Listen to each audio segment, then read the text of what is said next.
Welcome back. અને હવે વાત કરીશું વડાપ્રધાનના વતન પ્રવાસની. તો આવતીકાલે વડાપ્રધાન મોદી ગુજરાતની મુલાકાતે આવી રહ્યા છે. ગાંધીનગર, અમદાવાદ, વાવ, થરાદ જિલ્લાની મુલાકાત લેશે. સવારે 10 વાગે ગાંધીનગરના કોબા ખાતે વડાપ્રધાન પહોંચશે, જ્યાં કોબા તીર્થ ખાતે સમ્રાટ સંસ્કૃતિ સંગ્રહાલયનું પણ તેઓ ઉદ્ઘાટન કરવાના છે.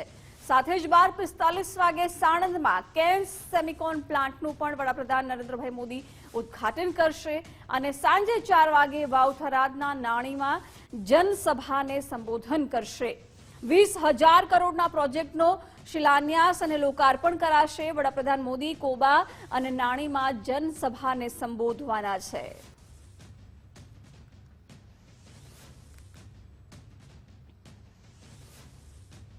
બનાસકાંઠામાં દેશનું સૌથી મોટું પશુ સંવર્ધન કેન્દ્ર તૈયાર કરાયું છે. પીએમ મોદી 31મી માર્ચે આધુનિક કેન્દ્રનું લોકાર્પણ કરશે. બનાસ ડેરીએ 325 કરોડના ખર્ચે આનું નિર્માણ કર્યું છે. 125 એકરમાં પશુઓ માટેનું આધુનિક આઈવીએફ સેન્ટર, જે દર વર્ષે 25,000 પશુ ભ્રૂણનું નિર્માણ કરશે. Ultra modern embryo production laboratory કાર્યરત કરવામાં આવી છે. પશુ સંવર્ધન અને સંશોધન કેન્દ્ર પર સોલાર પેનલ લગાવાઈ છે.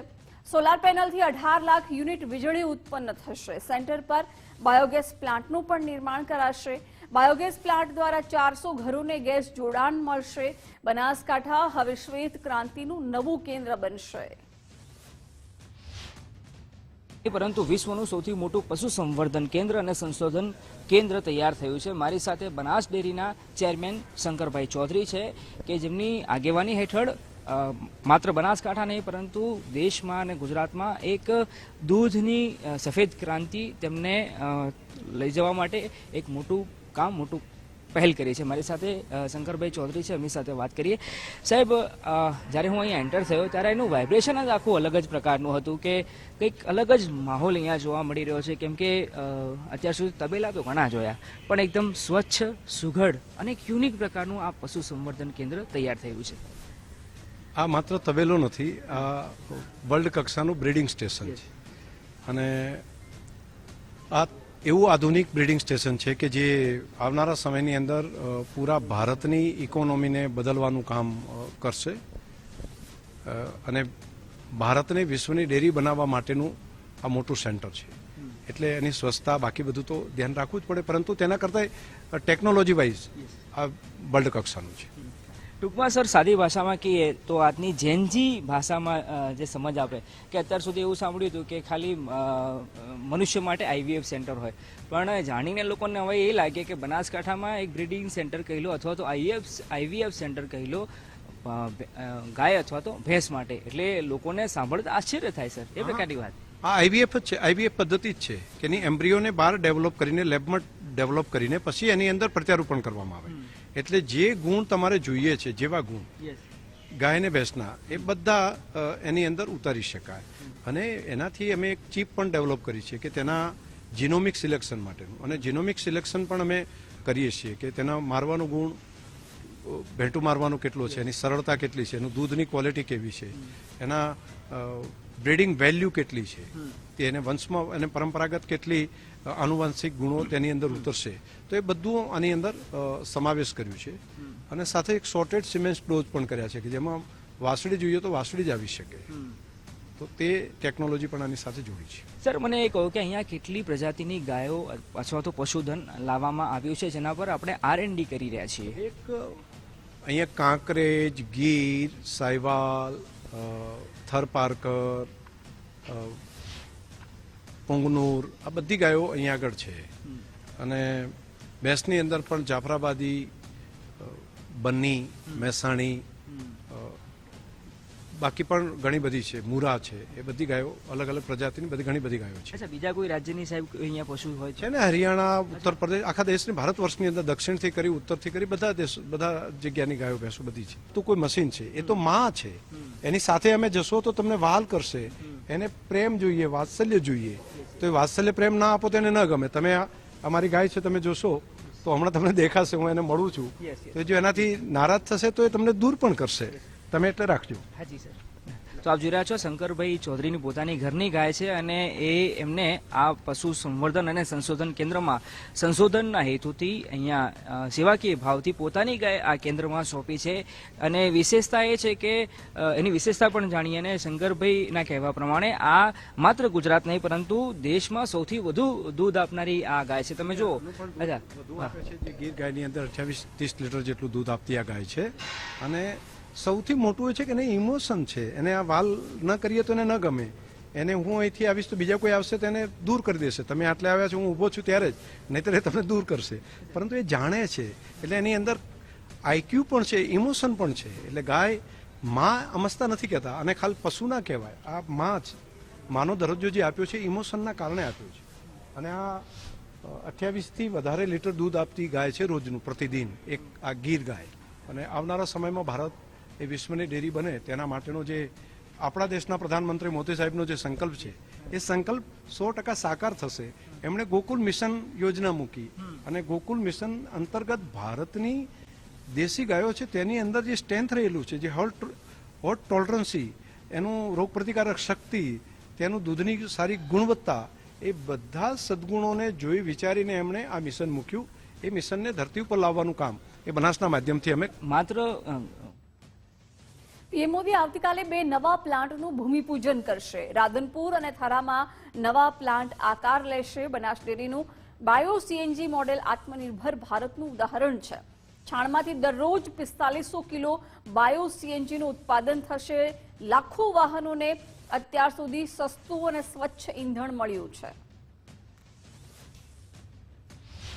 બનાસકાંઠા જિલ્લાની બનાસ ડેરી હવે પશુઓના દૂધ અથવા તો એના ઉત્પાદન પૂરતી સીમિત નથી રહી, એનાથી આગળ વધી અને હવે પશુઓના ગોબરથી ઉત્પાદન કરી રહી છે. મારી સાથે બનાસ ડેરીના ચેરમેન શંકરભાઈ ચૌધરી છે, એમની સાથે વાત કરીએ. શંકરભાઈ, હવે અત્યાર સુધી તમારે બનાસ ડેરી લોકો એમ કે પશુ અને દૂધ, પનીર ને છાશ ને એટલા પૂરતા સીમિત હતા, પણ હવે ત્યાં કોઈ બહારથી આવે બીજા જિલ્લા મેટ્રો સિટીમાંથી કે બહારથી ના આપે આ જોવે સીએનજી પંપ તો વિચારમાં પડી જાય કે ગજબનું છે આ તો. બનાસ પરિવારે ઘણું બધું એવું કર્યું છે. દાખલા તરીકે પ્રોટીન બનાવવાનું કામ, મિલ્કમાંથી મિલ્ક બેઝ પ્રોટીન, તેની ડેરી ઇન્ડસ્ટ્રીઝમાં ભારતની અંદર શરૂઆત બનાસે કરી. ચીઝ બનાવવાનું કામ તે પણ બનાસે કર્યું. અત્યારે એશિયા લાર્જેસ્ટ ચીઝ પ્લાન્ટ પણ બનાસ પાસે છે અને આખા દેશને અને દુનિયાને ચીઝ માત્ર ભારતમાં જ નહીં, સિંગાપોરથી કરી દુબઈ સુધી બધા લોકોને ચીઝ અને બાકીની પનીર સહિતની ચીજો બનાવીને પહોંચાડવાનું કામ કરે છે. આ વાત જ્યાં સુધી બાયો સીએનજીની છે તો બિલકુલ આપની વાત સાચી છે કે એક અદ્ભુત ચમત્કાર છે. અમારી પાસે બનાસકાંઠા જિલ્લા પાસે તેલના કૂવા નથી, પરંતુ અમારે તે ગાય ભેંસ છે ઘણા બધા. તો એ અમારી એક ઓપોર્ચ્યુનિટી છે, અમારી સ્ટ્રેન્થ છે અને તેમાંથી મળતું દૂધ તેની તો ઇન્કમ થાય. પ્રતિદિન 1 કરોડ લીટર સુધીનું દૂધ પ્રોડક્શન કરવાનું રેકોર્ડ બન્યો છે. પરંતુ તેના સિવાય જે ગોબર છે તો ગોબર પણ એટલી સ્ટ્રેન્થ છે. તો સસ્ટેનેબિલિટી માટે આ ગોબરમાંથી ખાતર પણ બનાવી શકાય. ગોબરમાંથી ગેસ બનાવીને બાયો સીએનજી તરીકે પણ એને ગાડીઓ ચાલી શકે અને એ કામ કરી શકાય ને એ કાર્યરત કર્યું. આજે 3 પ્લાન્ટ કાર્યરત થઈ ગયા છે. આ કમ્પ્રેસ બાયો સીએનજી પ્લાન્ટ અહીંયા જે આ કેમ્પસ જોઈ રહ્યા છે એવા બીજા 2 કાર્યરત થઈ ગયા. બીજો પણ 1 જુલાઈની અંદર કાર્યરત કરશું ધાનેરામાં. અને આવતીકાલે આદરણીય પ્રધાનમંત્રીજીના કરકમણોથી બીજા નવા 2 બાયો સીએનજી કમ્પ્રેસ ગેસ તેનું પણ ખાતમુહૂર્ત કરવાનું પ્લાનિંગ અમે કર્યું છે. તમે ઉલ્લેખ કર્યો કે આપણી પાસે અન્ય દેશોની જેમ કોઈ કૂવા નથી, એવા ઈંધણ આપણે મેળવી શકીએ, પણ તમારી પાસે તો એનાથી વિશેષ છે. દૂધ, ગાય, પશુઓ છે. હા, એ તો આપણે ત્યાંથી અમે પશુધન કહ્યું છે ને ગૌધન આ શબ્દ વાપર્યો છે. તો એ ગૌધન એટલે માત્ર ગાયનું દૂધ અને ઘી તેવું નથી. તેની તમામ વસ્તુ છે એ બહુ મોટી મૂલ્યવાન છે. તેનો જે ઉપયોગ જેટલો કરીએ આપણે તેટલું જ વધારે દરેક બાબતમાં સસ્ટેનેબિલિટી માટે, આ ખૂબ આત્મનિર્ભરતા માટે ગાય તો રિયલમાં ગોધન છે. તેની અંદર 1 કરોડો પ્રકારના બેક્ટેરિયા છે જે માટીને જીવંત રાખે છે. જે અત્યાર સુધીમાં ફર્ટિલાઇઝર, જંતુનાશક દવાઓ એ નાખીને માટીની જે સેહતને બગાડી છે, તેના બદલે એ માટીને પુનઃજીવિત કરવાનું કામ, એ આમાંથી રહેલું છાણ જે ગેસ નીકળી જાય એ પછી જે બચે છે ખાતર, એના દ્વારા થઈ શકે. અમે ડીએપી અને યુરિયાનો ઓપ્શન પણ કર્યો છે.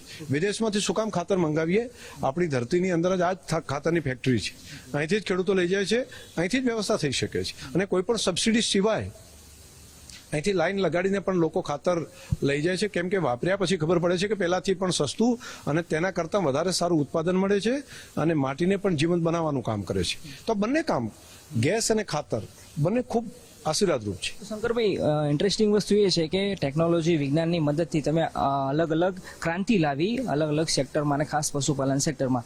પણ હવે તો મને તો એવું લાગે છે કે આ વૈજ્ઞાનિકો અથવા તો જે ભણીને બહાર નીકળી ગયા એમને તમારે ત્યાં સ્ટડી કરાવવું પડશે કે હવે તો શું થઈ રહ્યું છે બનાસ ડેરીમાં, અથવા તો આવનાર દિવસોમાં એવું પણ બને કે તમારું આખું જે પ્રોજેક્ટ છે, આખું જે તમે કામ કર્યું છે બનાસ ડેરીને લઈને, એ સ્ટડી, યસ, બિલકુલ સ્ટડી કેસ તરીકે છે. ઘણી બધી યુનિવર્સિટીઓ આવે છે, આઈએમમાંથી પણ આવે છે અમારી પાસે. પરંતુ તમે બનાસને એવું ના માનો કે બહારથી આવવું પડે એટલે નવાઈ છે. અમારી પાસે આઈઆઈએમ, આઈઆઈટી, બીએચયુ, ઇરમા, આ બધી ઇન્સ્ટિટ્યૂટના સ્ટુડન્ટ અહીંયા પ્લેસમેન્ટ લઈને અહીંયા સર્વિસ માટે પણ આવે છે. અને જે પહેલા વ્હાઇટ કોલર જોબની જે કલ્પના કરતા હતો, ત્યારે આઈએમમાંથી આવેલા દીકરા દીકરીઓ એ પણ ગામડા સુધી પહોંચીને આ કામને ઉપાડી રહ્યા છે, સમજી રહ્યા છે અને એને આગળ વધારવાનું કામ પણ કરી રહ્યા છે.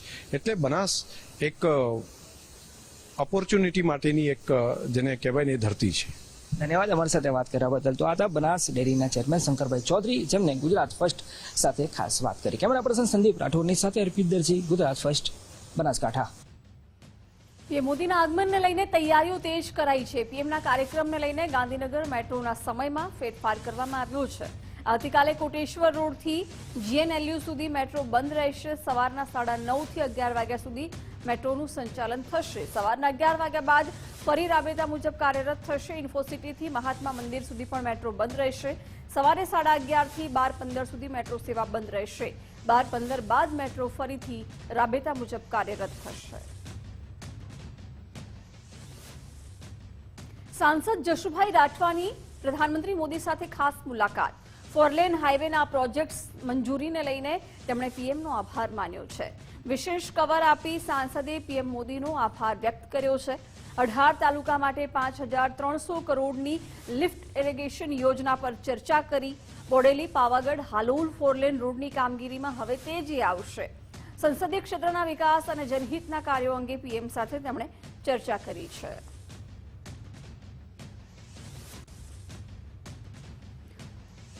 તો સંસદીય ક્ષેત્રના વિકાસ અને જનહિતના કાર્યો અંગે પ્રધાનમંત્રી સાથે તેમણે વાતચીત કરી છે. બોડેલી, પાવાગઢ, હાલોલ ફોરલેન રોડની કામગીરીમાં ને પણ હવે વેગ મળશે. આ સાથે 18 તાલુકા માટે 5,300 કરોડની લિફ્ટ ઇરિગેશન યોજના પર પણ તેમણે પ્રધાનમંત્રી સાથે ચર્ચા કરી છે. પડતર પ્રશ્નોને લઈને કિસાન સંઘની કૃષિ મંત્રી સાથે બેઠક. કિસાન સંઘની માંગણીઓને લઈને કૃષિ મંત્રીએ નિવેદન આપ્યું. જીતુભાઈએ કહ્યું કે કિસાન સંઘના મુદ્દા અંગે સકારાત્મક ચર્ચા થઈ છે. ફુવારા અને ડ્રીપમાં સબસિડી વધારવાની રજૂઆત કરવામાં આવી છે. આગામી સમયમાં ડ્રીપમાં સબસિડી વધારવામાં આવશે. ટ્રેક્ટર ટ્રોલીમાં 5 વર્ષ સુધી પાસિંગની જરૂર નહીં પડે. વીજ ટાવરના પ્રશ્નોનું પણ નિરાકરણ આવશે. વીજ ટાવરના લીધે જમીનને અત્યારે નુકસાન થાય છે. ખાતર વહેંચણી અંગે નવી પોલિસી બનાવવાની પણ તેમણે વાત કરી છે. કહ્યું ટાર ફેન્સિંગની સબસિડી વધારાની રજૂઆત છે. એ રજૂઆત પણ રાજ્યના મુખ્યમંત્રીએ સૈદ્ધાંતિક મંજૂરી પણ આપી છે. એમાં સબસિડી વધારવાની જે વાત હતી, એમાં સબસિડી પણ વધારવાનો નિર્ણય એ વિભાગો સાથે ચર્ચા કરીને આગામી સમયમાં એ રાજ્યની સરકાર કરવા જઈ રહી છે. ખેડૂતોને ટ્રેક્ટર અને ટ્રોલી એ બંનેમાં પાસિંગ કરાવવાનું આરટીઓમાં એક સમસ્યાઓ આવતી હતી. અમારી બેઠકમાં ડેપ્યુટી સીએમ હર્ષભાઈ સંઘવીના સચિવ તરીકે આઈએએસ અધિકારીની નિયુક્તિ કરાઈ છે. આઈએએસ આશિષ કુમારની સચિવ તરીકે નિમણૂક કરવામાં આવી. પહેલીવાર ડેપ્યુટી સીએમ ઓફિસમાં આઈએએસની નિયુક્તિ કરવામાં આવી છે. આશિષ કુમાર પાસે ડાયરેક્ટ ટ્રાઇબલ ડેવલપમેન્ટનો વધારાનો ચાર્જ છે. હવે તેમને સચિવની જવાબદારી સોંપવામાં આવી છે. ડેપ્યુટી સીએમ હર્ષભાઈ સંઘવીના સચિવ તરીકે આઈએએસ અધિકારીની નિયુક્તિ કરવામાં આવી છે. વિગતો સાથે સંવાદદાતા નિકુંજ જોડાઈ ગયા છે. નિકુંજ, હર્ષભાઈ સંઘવીના સચિવ તરીકે આઈએએસ આશિષ કુમારની નિમણૂક કરાઈ છે સચિવ તરીકે, શું વિગતો? પહેલી વખત નાયબ મુખ્યમંત્રીના કાર્યાલયમાં કોઈ આઈએએસ અધિકારીની નિયુક્તિ થઈ છે. નાયબ મુખ્યમંત્રી હર્ષ સંઘવીના સચિવ તરીકે આઈએએસ અધિકારી આશિષ કુમારની નિમણૂક કરવામાં આવી છે. આશિષ કુમાર પાસે ડાયરેક્ટર ઓફ ટ્રાઇબલ ડેવલપમેન્ટનો ચાર્જ હતો. તેમાંથી તેમને હવે નાયબ મુખ્યમંત્રીના સચિવ તરીકેની જવાબદારી સોંપવામાં આવી છે. અલબત્ત આશિષ કુમાર પાસે ડાયરેક્ટર ઓફ ટ્રાઇબલ ડેવલપમેન્ટનો વધારાનો હવાલો યથાવત રહેશે, પરંતુ તેને વધારાની એક જવાબદારી અને મુખ્ય જવાબદારીના ભાગરૂપે નાયબ મુખ્યમંત્રીના કાર્યાલયની અંદર સચિવ તરીકેની જવાબદારી પોસ્ટિંગ જે છે તે આપવામાં આવ્યું છે. જી નિકુંજ, આભાર જાણકારી માટે. વિકાસ કમિશનર એચ.કે. કોયાની સ્વૈચ્છિક નિવૃત્તિ.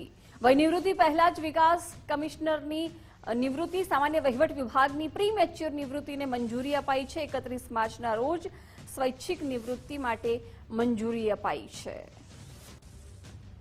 તો વિકાસ કમિશનર એચ.કે. કોયાએ નિવૃત્તિનો નિર્ણય લીધો છે. સ્વૈચ્છિક નિવૃત્તિનો નિર્ણય તેમના તરફથી લેવાયો છે. વય નિવૃત્તિ પહેલા જ તેમણે આ નિવૃત્તિ માટે મંજૂરી માંગી હતી, જેને મંજૂરી મળી ગઈ છે.